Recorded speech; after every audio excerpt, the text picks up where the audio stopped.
Bem, amigos, temos aqui para analisar o apito dourado, porque tem vindo à baila ultimamente muitas citações sobre o apito dourado. E eu gostava então de partilhar a minha opinião que eu tenho em relação ao apito dourado. Indo ao conteúdo do que se falou nas escutas e também começando pela parte legal, pela parte da lei.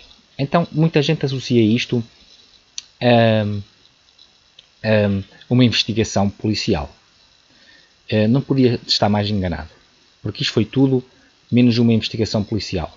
Porque para ser uma investigação policial, os senhores polícias, os senhores agentes da Polícia Judiciária que fizeram estas escutas, deviam se dirigir primeiro a um juiz e pedir autorização. Porque senão isto está inquinado desde o início.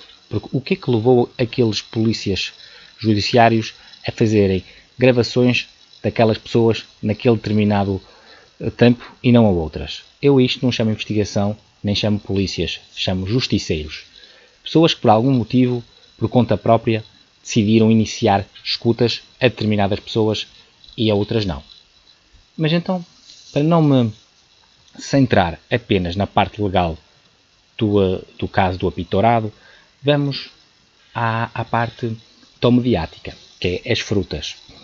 Então, toda a gente sabe que foram oferecidas frutas a árbitros, vamos dizer assim. E vocês perguntam-me assim, então, isso é um comportamento censurável?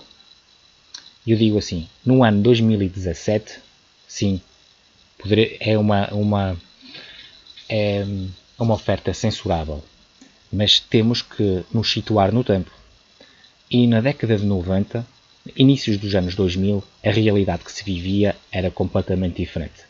Segundo alguns árbitros que tiveram a coragem, porque é preciso ter coragem para dizer que se recebia esse género de serviço, porque, sobretudo, onde toda a gente sabe que os árbitros têm família, e têm filhos, têm mulheres, e não querem ser associados a esse tipo de lugares. Mas houve alguns que tiveram a coragem para dizer que sim, que era uma prática instalada no futebol português. Um género de oferta de cortesia que os clubes ofereciam aos árbitros.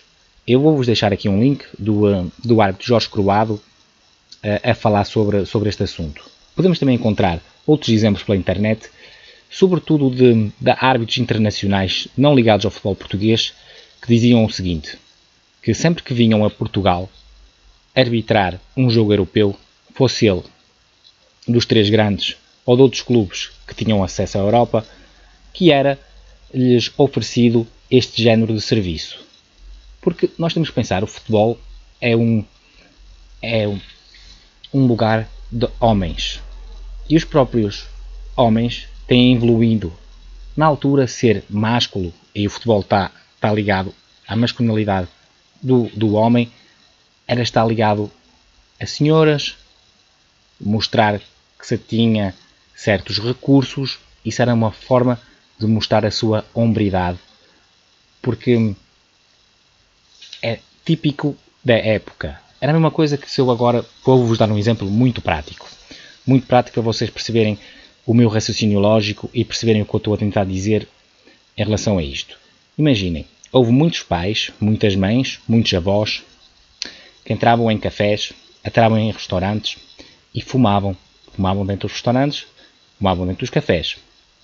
E, à altura, se fosse preciso, à beira de recém-nascidos, à beira de crianças. Imaginem vocês, hoje em dia, estarem sentados num restaurante e pegarem num cigarro e fumarem à beira de uma criança. Iam se sentir mal. Mas se extrapolarmos isto para os anos 90, início dos anos 2000, era uma prática comum e normal. Ninguém era considerado mau pai, ou má mãe, ou mau avô, por fumar um cigarro à beira do filho, dentro de casa, dentro do carro. Eram outros tempos. E exatamente se passa com o apito dourado. Era outros tempos, outra cultura, outra vivência, em que as coisas se passavam de maneira diferente. E sobretudo, o que também não deixa de ser estranho, é que o apito dourado acabou sobretudo quando apareceu uma escuta. Uma escuta de um senhor, que toda a gente deve saber qual é essa escuta que eu me refiro, que é a escuta do Sr. Luís Filipe Vieira, que toda a gente tenta esconder e abafar. Quando ele é apanhado a escolher um árbitro para um determinado jogo. Essa escuta pode ser encontrada na internet, em que o Sr. Luís Filipe Vieira diz: este árbitro não, aquele também não, o outro não, este pode ser. Eu isso chamo uma escolha de um árbitro. Por isso, não nos vamos enganar. Não vamos tapar o sol com uma peneira, como se costuma dizer. Isto era uma prática instaurada no futebol português, na qual o Benfica fez um excelente trabalho de comunicação, porque associou, sobretudo, o Futebol Clube do Porto a este tipo de práticas e a este tipo de práticas exclusivas. O que não era verdade, que se nós quisermos fazer uma análise imparcial, podemos encontrar milhares de casos similares no futebol português. Basta termos um senso de investigação e procurar por esses casos. Porque são poucos os árbitros que têm a coragem de dizer que frequentaram esse tipo de lugares a convite de um clube. Porque além de ser associado à corrupção, o que não era apenas uma oferta de cortesia, uma maneira de demonstrar a sua hombridade nos anos 90, início dos anos 2000, como eu tinha dito, e isto agora toda a gente ficou num género de saneamento.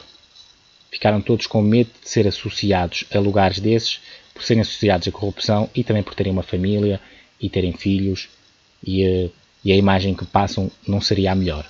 Mas há alguns que tiveram a coragem, vieram a público e vieram dizer que realmente era uma prática instalada no futebol português e sobretudo no futebol latino. Quando eu falo de futebol latino, era uma parte cultural da sociedade portuguesa, espanhola, italiana, parte latina, porque sempre fomos povos quentes, povos muito másculos e, sobretudo na altura, muito ligados a senhoras, e isso era uma maneira de demonstrar poder, uma maneira de demonstrar relevância, uma maneira de demonstrar muita coisa. Mas se pensarmos também sobre o assunto, o Futebol Clube do Porto, nos anos em que é sobretudo associado ao pitorado, é nos anos 2002, 2003 e 2003, 2004. E muitos anos antecedentes também. Mas se formos falar sobre esses 2 anos, são 2 anos que não faz muito sentido. Porque foram dos anos em que eu vi equipas portuguesas a baterem-se de igual para igual com equipas pela Europa fora. Vi o Futebol Clube do Porto, apesar de ser muito jovem na altura, vi o Futebol Clube do Porto a bater-se de igual para igual com o Real Madrid, Manchester United, todas as equipas que passassem pelo estádio do Dragão, ou mesmo o Porto passar pelo estádio deles, viam sem dificuldades e batíamos-nos de igual para igual. Por isso, vamos tentar ser imparciais e vamos tentar não ser engolidos pela máquina de propaganda, porque normalmente ganham os melhores e é isso que eu tenho assistido na maior parte dos anos que tenho visto o futebol. Não se esqueçam que era numa altura em que o Benfica tinha tido péssimos presidentes, em que chegou a ir à Europa e levar 7-0 de um grande colosso europeu chamado Celta de Vigo. Nada contra o Benfica, que eu não sou anti-nada, apenas estou a retratar a realidade da altura. E temos que ser honestos, o Benfica passava por maus momentos, sobretudo por causa dos líderes em que teve. E não se esqueçam que o Sr. Luís Filipe Vieira fez toda a sua escola no Norte, muito perto do Futebol Clube do Porto e de outros clubes do Norte, por isso ele próprio estava de certa forma associado a este tipo de práticas. E foi um pouco a análise que eu fiz sobre este caso, um pouco a visão que eu tenho disto, e com isto deixo-vos.